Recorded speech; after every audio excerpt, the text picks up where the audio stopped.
Hi, folks. You are watching and listening to Sipping Off the Cuff on Tequila Aficionado Media on all of our channels and networks. Thanks for tuning in on Spotify and iTunes. I'm Mike Morales here in Southern California. That gentleman out there is Bryce Taylor in Austin, Texas. Now, if you can read his shirt, his logo there, he's the Austin Tequila Connoisseurs, folks. If you're not familiar with him, you should be, because we're very fortunate to have Bryce as one of our TJs, one of our tequila jockeys as well. Still amazes me that he's even bothered. But anyway, today we've got a really interesting brand that we had found out about these folks maybe 3 or 4 years ago, and we've been keeping tabs on them, communicating with them, and they finally launched their tequila, and it's called Cape Horn, and they have a solid Blanco. This is the Reposado version, and we're not sure what color it really is. It's a blue glass. Yeah. In the light, it's blue. Yeah, I was just noticing that. You got to really get it in the right light to see how, like, indigo. I got my ring light here in front of me, so it's like, that's how I can tell. It's like milk of magnesia blue. First of all, this tequila, like I said, is 4 or 5 years in the making. When we were first in contact with them, a lot of things happened. I think Taylor, one of the owners, actually signed it for us on the back here. And a lot of things happened, in between. I think his girlfriend gave birth, and so they had a baby, and then the pandemic happened, and then of course the supply chain. I'm surprised that they even have blue bottles available. Yeah, and looking at their Instagram, I think they had several different variations of blue bottles and even bottle shapes. So I don't know if they were just going through a design process or maybe an inventory issue, but yeah, there's a couple different bottles they have on their Instagram. I like this bottle. It's got a great hand feel, and I was able to remove the cork here, so it didn't pop on me. I'm going to pour mine in a Stasso. I'm actually going to pour mine in a Glencairn, because I'm not sure. I don't know, Bryce. Do you have an age on this Repo? Does it say on their website? Yeah, it says 6 to 8 months. Okay, so generally speaking, shouldn't be very dark. Yeah, and it's not. It's Wow, that's pretty. I mean, it's got color. Yeah, so it's definitely dark, not like a full gold, but darker than a straw. It's just a light golden. Yeah, it's very pretty. Pleasant cider, little copper, maybe like hints of copper. I don't know. Are you getting any red highlights on it? I mean, does it tell us? Maybe I'm thinking like brass. Yeah, not copper now. Yeah, but even brass can have a little brassiness, can have a little red in it. But you're right. It's gold. It's a golden color. Not a deep gold, but it's not. Yeah. So would you say? Yeah, it's again, I'm getting some great legs and tears. Getting pretty much the same legs and tears, which is good. Maybe a little better on my end. But heck, that can even the wood's going to cleanliness of the glass too. Yeah, well, yeah, but I think the wood is going to impart a little bit more of the tannins and the thickness. Give little oils or Yeah. It's really pretty to look at. That's a really pretty gold color. Oh, hello. Pour a little out here. There we go. What was the fat pour? You're trying to air it. Are you trying to air it out a little bit? Yeah, aerate it. Yeah, so when you pour more, when the glass starts getting more narrow, I wanted more surface space. So the more surface space, the more oxygen can. Yeah. Which I know for the people. But the people, well, we were one of the first ones to actually start using, and some of our reviews, we were using an aerator. And for those of you who aren't aware, an aerator, it's very popular in wines. In fact, the company was called Venturi, and they're still making wine aerators. They used to make a spirits aerator. For some reason, they stopped making it. I had a whole case of those, and I gave them all away. And now I wish I had a few back, because I had like 2 left. And it's really in cases like this, especially now with the increase in additives being used, and the age of tequila, of the agaves and weird stuff. The aerator is really useful now because, as you said, you can aerate it like this, like you would a glass of wine, or some people actually pour a bottle of wine in a carafe that aerates for your wine. And this company Venturi makes those. But anyway, and I think especially with spirits, it's very important because there's so many things going on that our suspects. See, there it is. Yeah.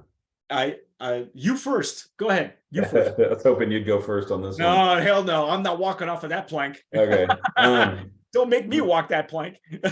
I'm getting something I can't put my finger on, but I can walk into it.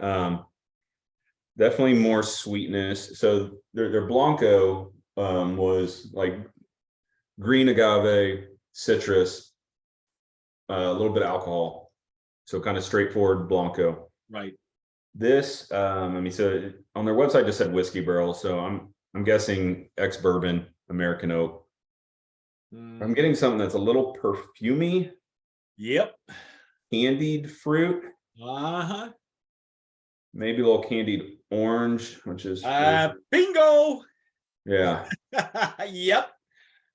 And they're claiming 6 to 8 months. So I mean, it's not bad, but well, it's a great color. Yeah. And honestly, it didn't need to have the extra perfume on it, in my opinion. Yeah. It's a great, don't get me wrong, this is a great nose. If you're not sure what you're looking for, it's very attractive. I mean, it's not off-putting. No, not at all. But it is indicative of the distillery. Yeah, it is a little different than other noses. I guess we can dig in, see where it's coming from. Yeah, let's see what the flavor's like. Here we go. Yeah.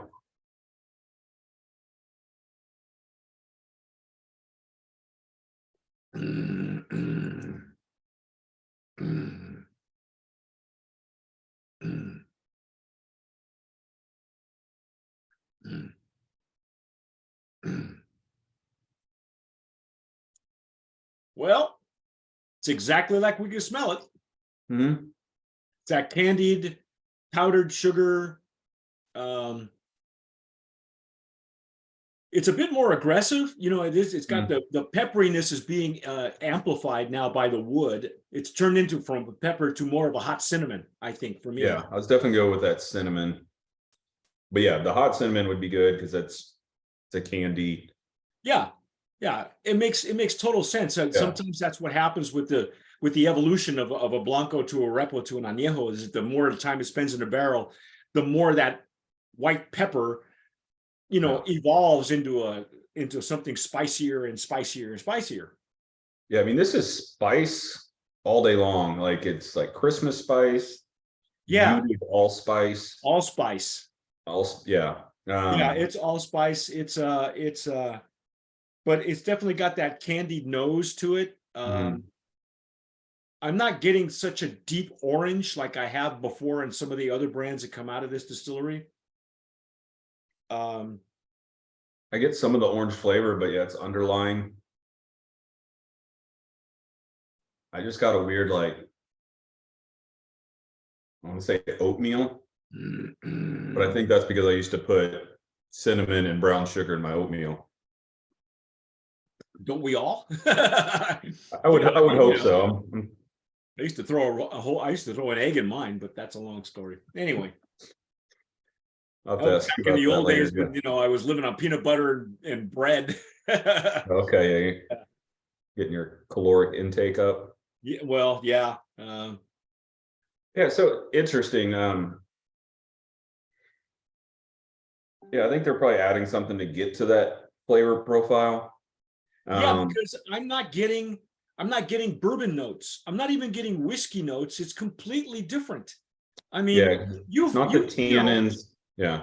You and I have had enough of these that we know when it's a bourbon barrel, when it's a whiskey barrel, where the sweetness leans toward corn versus French oak or the tannins, the char in the barrel, because technically these are used barrels, but for the amount of color that we're getting is probably a once used. barrels. It's a pretty color. It is nice legs and tears, but this flavor in the nose for the rest of us who kind of know what we're looking for. Yeah, I'm a little it is disappointed. flavorful. They all work well together. So I would either, you could just put this on a big cube of ice or even make like an old fashioned. Even though it's a repo, I think the flavors are bold enough there. Oh yeah, yeah. Yeah, well, it's general, I would say for sure this is a good cocktail tequila. I agree. I don't know about the price. Is this going to be within $5 or $10 of the Blanco? Yep, showing through their website $67.99. So about $8 more. Well, what can we say that we haven't already said? If you're looking for deeper wood notes, because that's the other thing too, is I'm not getting wood notes what you write. Right off the bat, it's perfumey. And again, having had a lot of tequilas coming out of this distillery, it's very indicative of what comes from this distillery. There are other brands that do not have this flavor profile or aroma profile, and I'm just not I'm not a fan. Let's put it that way. Yeah, I don't know about you, but I'm not. It's not an offensive flavor, but like we're saying, it seems like there are definitely used additives to get there. So at the end of the day, when I go reach, for a bottle, I reach for additive free. That's the way I am. But there is a market. So yeah, that's just it. Yeah. As much as again, additives have never been a big deal in other spirits, rum, sherry, any of the aged spirits. They've been using additives for years. I mean, it's part of and even with tequila, it's part of the normas. It's allowed. You can do it. It's not, they're not doing anything that's not against the normas. Correct. But if it's, if you're looking, like I said, if you read the website of the other tequila I had yesterday from the same distillery, 8 to 12 year agave, and they have so many stainless steel stills. It's a big maquiladora. And if you're going to have an aged tequila, a Blanco that's 8 to 12 years, you're going to want that to be elevated with in the barrel. Some of the other distilleries who run organic, for instance, like 1480, they're agave growers. They want that character to shine in the repo, in the añejo, even in the extra añejo. Yeah, all that work they did. Yeah, of course. Yeah, because that's a big investment. That's a long-term investment. The tequila is a long game. Yeah, and, for sure. To mask it like this, with something perfumey. Yeah, I don't know. Not for me. I'm not a fan. Yeah, I hear you.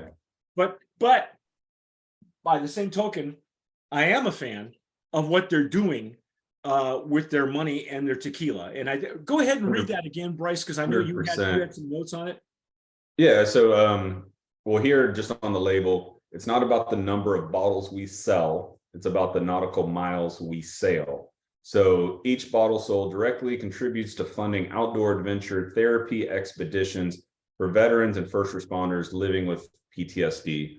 So obviously they have the nautical theme here, right? And the name Cape Horn, the captain. Well, they almost lost their lives. Taylor and his buddies almost lost their lives going around Cape Horn. Yeah, apparently they bought a sailboat and headed to Cape Horn, which I've heard is some of the worst waters ever. Yeah. Yeah, from what I remember seeing on their website, it was, I don't know verbatim, but it was something about essentially when they were in it, what's next? When we get home, if we get home, what's next? And so they have several founders. They're all veterans. And so, they're going to use this as a, funding way to help, first responders and veterans with PTSD. So I'm all for that. I can applaud that all day long. Yeah. And so you know what? it's great for support, show support, and they're local in Texas. I believe they're in Austin. They're in your part of town. They're out of Katy. Yeah, they're Out of Katy, Texas. That's right. Yeah. That's right. Which is a suburb of Houston. Yeah. And all day long. You know, just to show support, I would. But like you said, if it's something that you're gonna reach for yourself, if you're at that point where you're as advanced as Bryce and myself, or Bryce, even before me, because he is older. I again, the flavor profile, not a fan. I would rather drink that Blanco all day. Yeah. All day long. I can't even say this would be great, like a dessert, pair with dessert with a good flan or something. Yeah, I agree. Yeah. I don't know if I would pair After cigar dinner. with it, but No, not a cigar, but as it opens up, the perfume gets much stronger and it becomes overpowering. And see, that's what maybe they're a little heavy-handed with the additives. I don't even mind them, because I've had tequilas that are very well done with the additives, that it's almost like a rum, a good rum or a good commercial rum. And I thought, oh wow, that's not bad, but this one strikes me as a little bit heavy-handed for me. And I'm not even saying that because it's not offensive. What I'm saying is it's just so one-sided that it doesn't allow any barrel. Are you getting any wood notes? No, because even the spice I get isn't a typical spice I get from the wood. Right.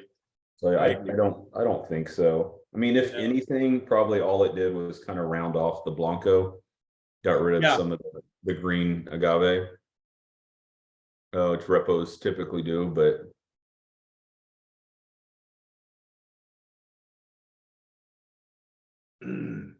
it's not offensive. And what I mean by that is it's not just cake batter, cotton candy. Right. It's still, at the end of the day, if someone just poured this and was like, hey, here's a spirit, try this, I wouldn't be upset, No, hell no. No. And again, great cause. So for sure. just for that reason, but we did nominate the Blanco as a brand of promise. But anyway, folks, if you've had Cape Horn, if you are in the Texas area, in Katy or Houston, or southern Texas, or up by Louisiana, near the border, if you've had this, let us know. Tell us what you're doing with it. If you're watching us on YouTube, give us a comment. Also, give us a like, follow, subscribe, follow Bryce. Tell people your handle again on Instagram. Yeah, it's Austin Tequila Connoisseurs, and don't worry about connoisseurs. Just put Austin Tequila; it'll pop up. It'll pop up. Yeah. And he does a lot of his own reviews as well. We've been very fortunate. Bryce writes these wonderful reviews for us as well as for his own website and his Facebook page. I believe you also do some public tastings as well. Every once in a while, you'll get out and do your thing. I got to start doing more of that on my end here in Southern California. But that's our take. I will say it is kosher. So I know we're recording this during Passover. So I'm not sure if it's kosher for Passover, but it's kosher. But in any case, that's our take on Cape Horn. Again, please subscribe, hit the notification bell. Whatever you do, folks, tomar sabiamente. Sip wisely.